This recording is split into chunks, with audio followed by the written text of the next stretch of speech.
prazer estar aqui mais uma vez com todos vocês do TFC, tomando a forma de Cristo. Eu sou o pastor Fernando Nery Soares, estamos já há 17 anos servindo ao Senhor no campo transcultural, já há 35 anos servindo ao Senhor e há 30 servindo a Missio Dei, a missão de Deus na igreja.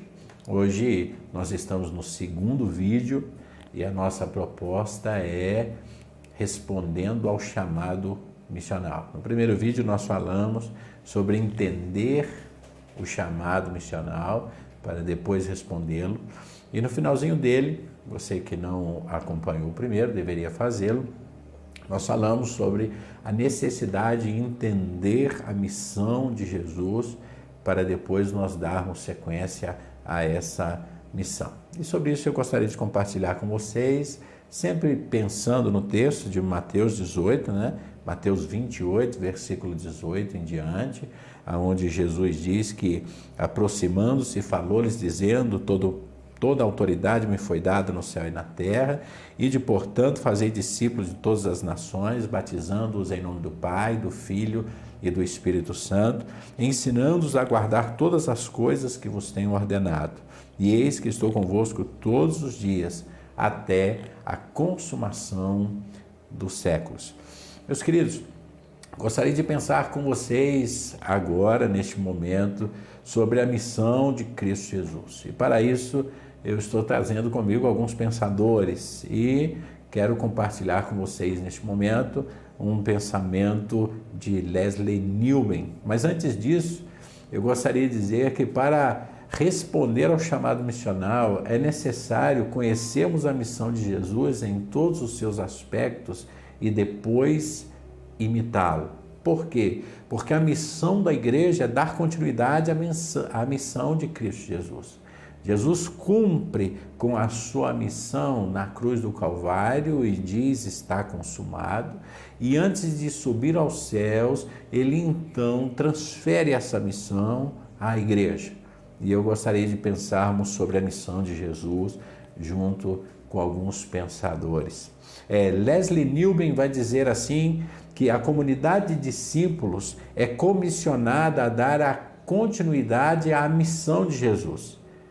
Sua missão, a missão de Jesus, contém todas as dimensões e a abrangência da missão de Jesus, a missão da igreja.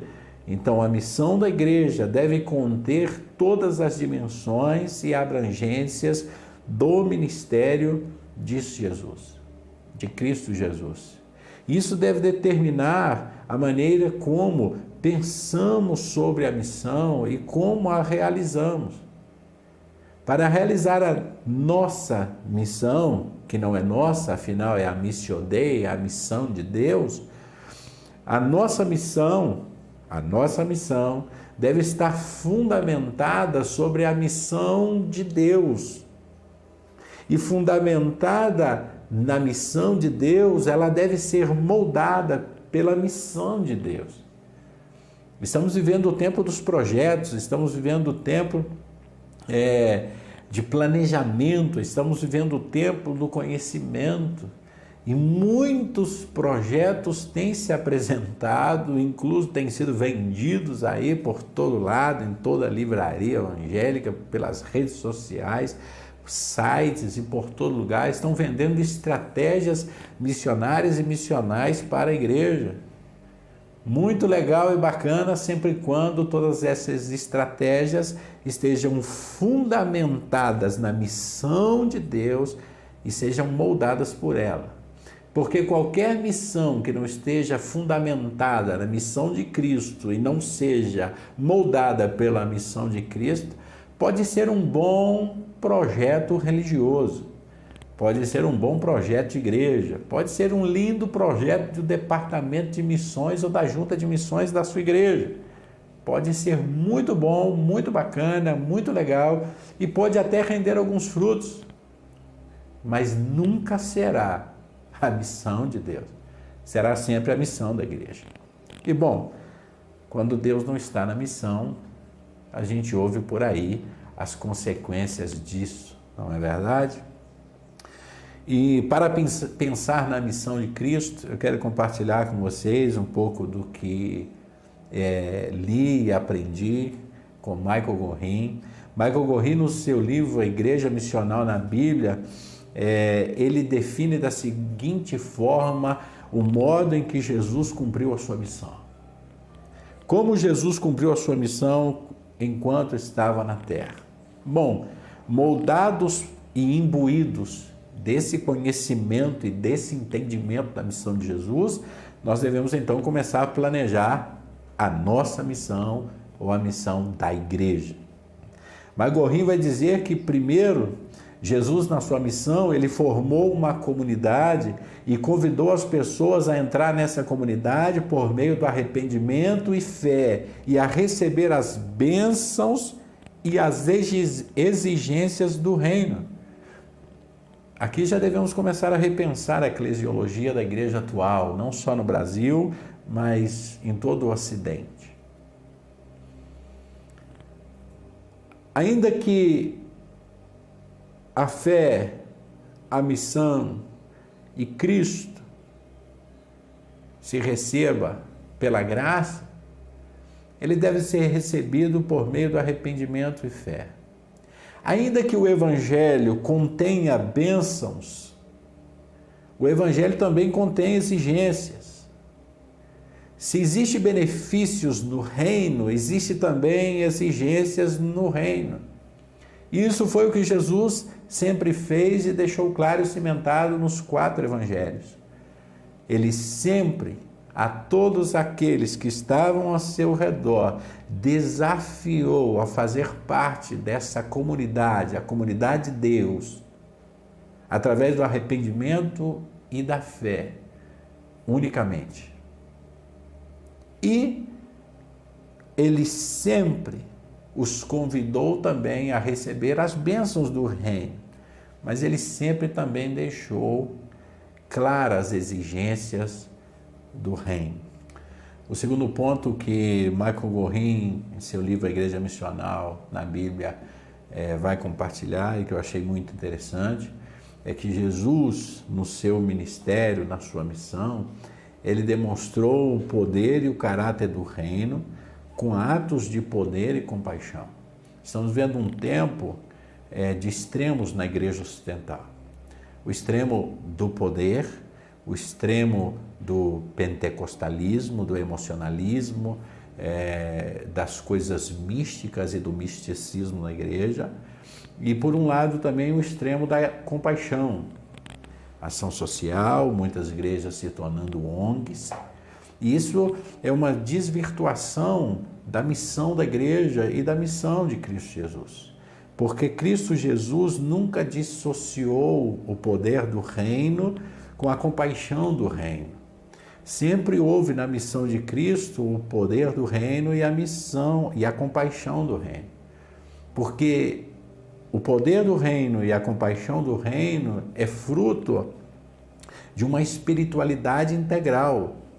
É fruto de uma espiritualidade que entende, que interpreta, que sim é necessário e que Deus demonstra o seu poder aos seres humanos, mas que Deus também vem demonstrar a sua compaixão e o seu amor a ela.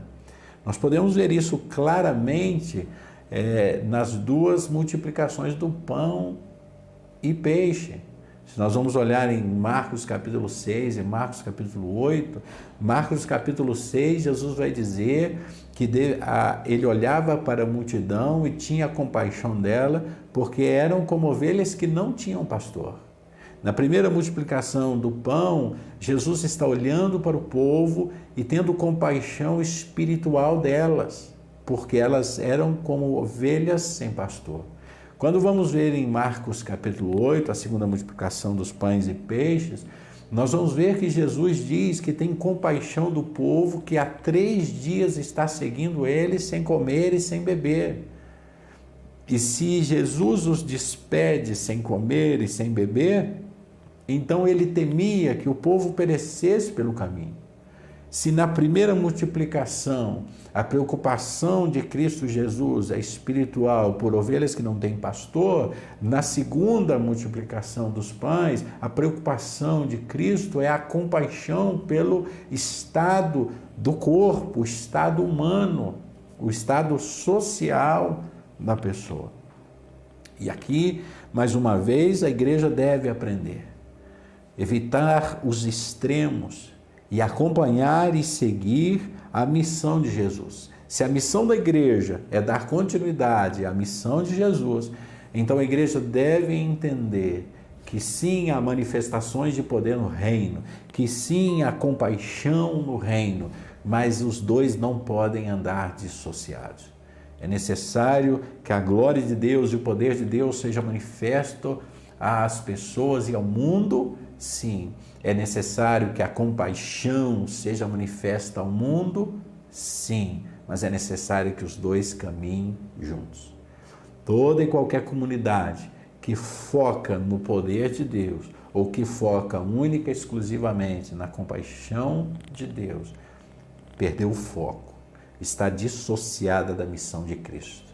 Porque Cristo, ao realizar a sua missão, ele deixou claro que o poder e a compaixão devem andar juntos. Outra coisa interessante que ele diz é que a vida de Jesus ilustrou vividamente a vida do reino, um relacionamento com o Abba, Pai, um relacionamento íntimo e profundo com o Abba, Pai. Nós vemos isso em todos os momentos de Jesus. Nós vemos isso quando a Bíblia diz, os evangelhos deixam claro, que Jesus ia à sinagoga. Ele não ia somente nas vezes que era convidado a dar uma palavra, ou a ler um pensamento, um escrito, um profeta. Ele ia na sinagoga.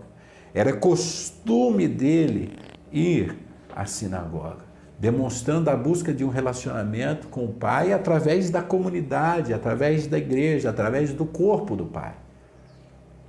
Mas a Bíblia diz também, e Mateus vai dizer isso, e os evangelhos, que quando Jesus foi para o Getsêmani, ele foi como ele costumava fazer. Antes de Jesus ser crucificado, ele não foi para o Getsêmani com medo da morte, ele não foi para pedir para que esse cálice pudesse ser passado dele, ele não foi para rejeitar o cálice ou por temer o que estava para acontecer. Ele foi para o monte do Getsêmani orar, como ele o fazia sempre, como era o seu costume. Então, toda e qualquer comunidade que fala o que pensa ser missional, ela deve falar e pensar em uma comunhão profunda e estreita com Deus. Estamos vivendo um momento de tanta religiosidade, tanto ativismo e muitas vezes de tão pouco relacionamento e intimidade com Deus. Essa crise mundial que assolou o mundo e o fechamento na maior parte do mundo dos templos deixou claro e explícito que a igreja atual, ela não entende o que é ser igreja no privado, somente e algumas vezes no público. Mas se observarmos o estilo de vida espiritual de Jesus, nós vamos ver que Jesus em todo tempo vivia, estava em comunidade. Hebreus vai dizer que nós não devemos deixar de congregar como é costume de alguns, mas Jesus também sempre teve os seus momentos privados com Deus. E o que nós vemos hoje na igreja atual é um confronto entre o público e o privado. Pessoas que defendem cegamente a não necessidade do corpo, a não necessidade da igreja, a não necessidade da comunidade. E defendem cegamente a espiritualidade privada. Outros que defendem cegamente e única e exclusivamente quase a necessidade do corpo e a espiritualidade coletiva, comunitária. Isso é uma falta de entendimento da missão de Cristo e automaticamente redunda num erro grotesco na missão da igreja. Porque Se Jesus mesmo disse que ele veio para pregar o evangelho do reino, ele veio trazer uma nova comunidade, uma nova forma de ser, um novo estilo de vida, que implica e que abarca todas as áreas da vida humana. E o texto sagrado nos vai ensinar que nós devemos viver em comunidade, em corpo, mas que nós devemos também ter nossa espiritualidade privada. Quem sabe esse momento de crise, o que mais deixou claro na igreja atual é que ou ela é exclusivamente templista, adora, vive e respira o templo, ou que ela é supostamente, extremamente unitarista, exclusivista, pensando todo o tempo numa missão e no estilo de vida privado. O que nós não vemos em Cristo Jesus, o que nós não vemos no texto sagrado e o que nós não vemos na missão de Cristo Jesus. Outra coisa que Magorin vai falar é que a missão de Cristo e a vida de Cristo é dotada de uma vida cheia do poder do Espírito Santo. A gente vê o mover do Espírito Santo em Cristo Jesus, nas ações e na palavra dele em todo momento. Não negamos a necessidade de estratégias, de projetos, de planos, não negamos a necessidade da capacitação, jamais negaremos a necessidade de planejamento, jamais. Mas nós não podemos banir ou excluir o poder de Deus, a unção do Espírito de Deus sobre a vida daqueles que cumprem a missão. A igreja pode ser extremamente estratégica, contextualizada, mas se ela não for cheia do Espírito Santo, seguramente não vai resultar. Porque a Bíblia diz que quem convence o homem, no final das contas, do pecado, da justiça e do juízo, é Deus, é o Espírito Santo. Podemos ter boas estratégias, bons planos, podemos ter planejamento, podemos ser exímios plantadores de igrejas, exímios missionários, totalmente qualificados no que tange ao intelecto, mas sem a unção do Espírito de Deus sobre as nossas vidas, nada vai acontecer. Jesus diz isso em Lucas. Jesus vai dizer que o Espírito de Deus está sobre mim. E é o Espírito de Deus que me capacita. É o Espírito de Deus que me capacita. Capacita para evangelizar os pobres, para curar os quebrantados de coração, para pregar os oprimidos e para anunciar o ano aceitável do Senhor. É o Espírito de Deus que capacitava Jesus para isso. E é o Espírito de Deus que deve capacitar a igreja também para esse momento. O que vemos em Jesus é uma vida rica, uma rica e profunda vida de oração, com um clamor exigente por justiça, retidão, alegria, amor e perdão. É impactante esse pensamento, porque nós vemos um Jesus que em todo tempo está e prioriza a oração, tanto no privado quanto no coletivo, no comunitário. Mas essa não é uma espiritualidade religiosa. Essa espiritualidade é uma espiritualidade integral. É uma espiritualidade que leva Jesus a exigir, não somente clamar, a exigir, a lutar, a brigar por justiça. Ele luta para que haja retidão em todos os âmbitos da face da terra, e especialmente na comunidade dos discípulos. Ele é alguém que luta para que haja alegria, para curar as emoções também daqueles que estão na comunidade ou estão perdidos. Ele luta para que o amor seja expandido nos 4 cantos da terra, e não somente a religião. E para demonstrar e deixar claro isso, ele resume todos os mandamentos em 2: amarás o teu Deus sobre todas as coisas e o teu próximo como a ti mesmo. E outra característica da missão de Jesus é que ele luta para que as pessoas recebam perdão. Ninguém que se aproximou de Jesus com um coração sincero e verdadeiro saiu de perto dele sem receber perdão, sem receber amor, sem ter restaurado a sua alegria de viver, sem ser corrigido na sua vida diária e na sua forma de ser. Outra característica da missão de Jesus é uma profunda identificação com os pobres e marginalizados. Mais uma vez, quero fazer a observação para tomarmos cuidado, a igreja não se transformar em uma ONG, até porque o ministério de Jesus era recheado de poder e também de compaixão.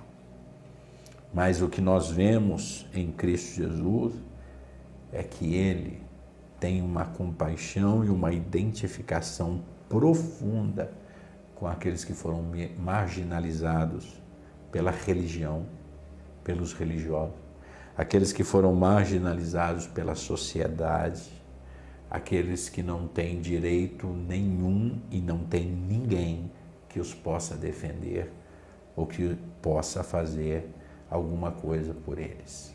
Esse é o ministério de Cristo Jesus.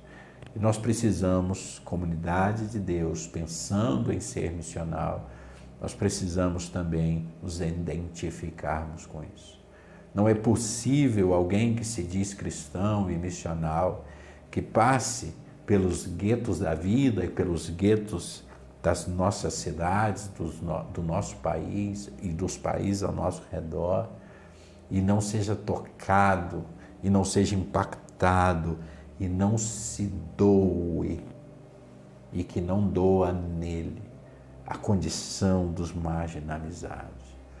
Aquele que se diz missional, ele não pode passar perto de um marginalizado e olhar para ele e dizer como muitos: o governo não faz nada.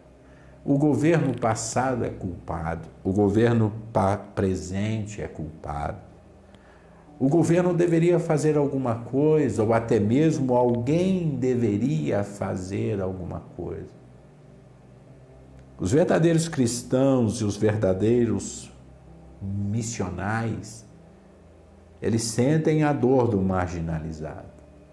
Eles não conseguem simplesmente olhar para o marginalizado e dar com os ombros. Não é problema meu, não é problema da igreja, são problemas sociais, responsabilidade do Estado. Não. Cristo, quando esteve em missão na terra, ele sempre agiu e sentiu que os pobres e marginalizados eram responsabilidade dele.